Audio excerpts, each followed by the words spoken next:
Hello everyone, welcome back to Fully Informed Trade, Knowledge for Everyone. Today's date is May 26, 2011.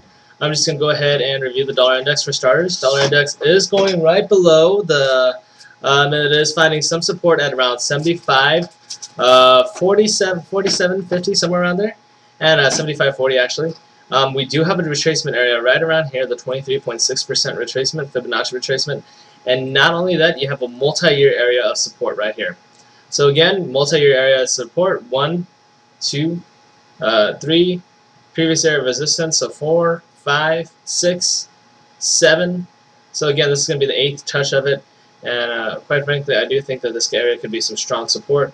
Why the 23.6% retracement area? Mainly because if you want to sustain an uptrend, it has to be above the previous area of support. So if it were to bounce off this area, I wouldn't be too surprised. Main reason being is the Euro-US dollar, as you guys can go ahead and see.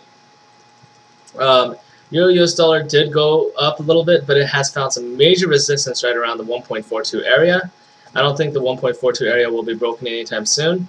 Main reason being is that it has had support resistance right there once, twice, 3 times for support, 4 times for resistance, 5th time, 6th time, and even a 7th time for a minor support area.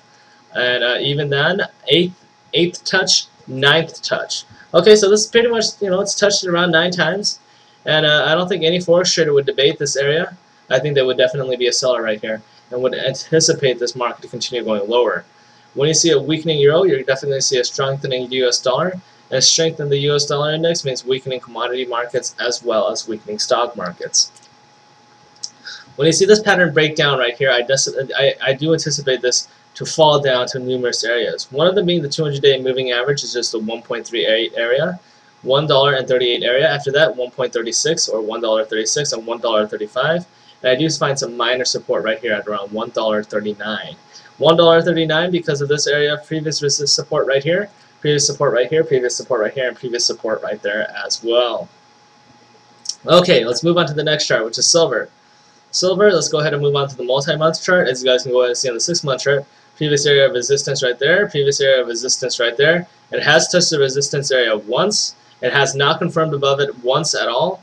I mean, you didn't have 2 sessions where it was above it straight in a row. It has never closed above it twice in 2 sessions, so that is definitely bearish. This time it just touched, and again, you don't have a double topping pattern confirmation right there. It has not touched the previous area or the previous top. It is at around 38. It has never touched 38 again. Therefore, I have to be bearish on silver. Now, with this in mind, do I see this area being broken? Yes, because it's a downward trend. It's still there. You don't even have a double topping pattern, so again, that's still a downward trend, and even a double topping pattern is negative as well. So we got the worst of the two, which is a downward trend.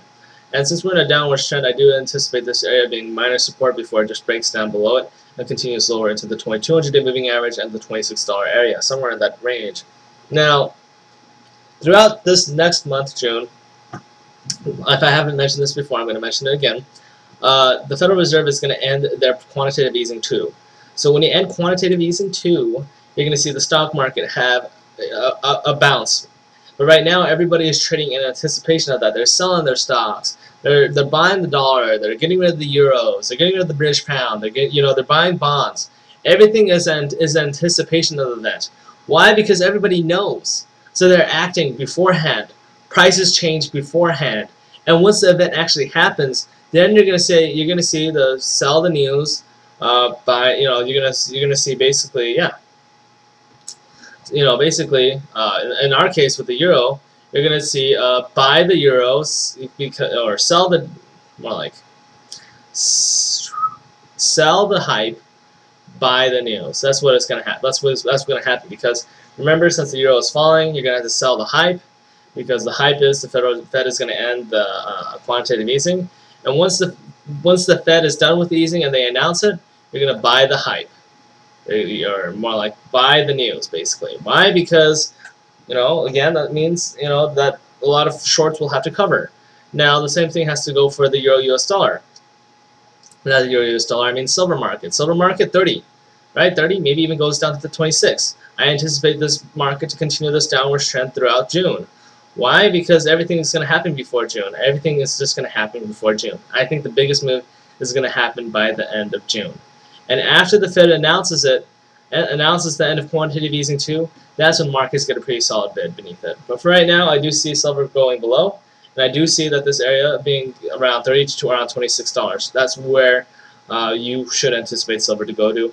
If it goes lower, maybe even all the way down to 25.50, and even if then, maybe around 22, and even then, maybe around 18. Okay, but I don't think it goes all the way down in this range.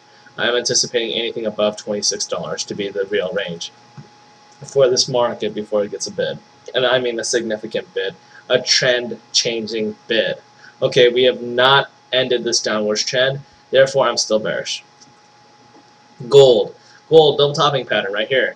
That's bearish. Not only that, it has not touched the previous area of resistance right here.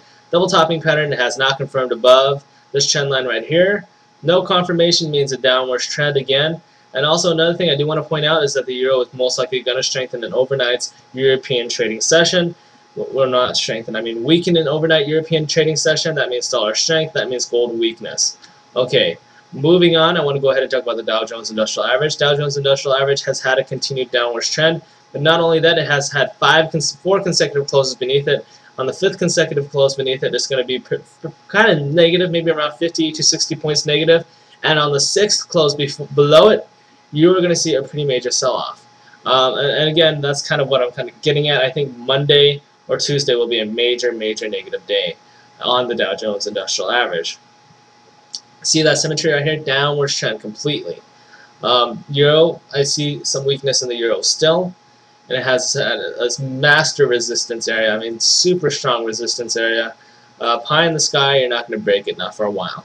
So again, since the euro is going to most likely, continue to weaken, dollar continues to strengthen, stock markets continue to weaken. Volatility index. Let's go ahead and talk about the volatility index real quick. Volatility index has had a pretty major sell-off these last couple days. I think this is a good area to buy it. I really do. And I do anticipate it to break above this trend area, this line right here, and then it's just going to have a huge surge upwards until 2380. Once it gets into that 2380 range, you're probably going to see some consolidation, and then it trades around 2380 to around 2460, and that's where you solidly make around 5 to 10% in profit right there. That is a very good trade as far as the volatility index is concerned. Converted. Okay, so pretty much that's let's go ahead and move on. Let's zoom back a little bit, and I do want to point out a couple of the key points on silver. Okay, so the silver spot, and also the silver trust as well. Silver trust has another interesting factor I do want to point out. It does have some resistance at the 20-day moving average, and again, it has not confirmed above the 20-day moving average or this major trend line. That's pretty bearish. Okay, so yeah, so pretty much that's kind of the point I want to bring along. The main reason being, why it's not really any real confirmation is because this is 38.50. This the low was at around 36.25. This low was around 35.80. The high was at around 37.07. This high was around 36.72. That's not too positive. Again, that's not a real confirmation. And quite frankly, you're most likely going to see some strength overnight in euro. That means or weakness in the euro, and then you're going to see strength in the dollar. That means weakness in silver. So again, that's kind of the point I want to bring about to you guys. Super strong resistance areas, super strong downwards trend momentum, and then you got political events still in the mix. And those political events aren't good for the markets at all. So anyway, that does it for me for today. If you guys are interested in my videos, be sure to go ahead and subscribe to them. I also have a link right below my video if you guys want the same charting software I use. Thanks a bunch, guys, and please be sure to go ahead and check out the coming videos in the weeks and months ahead.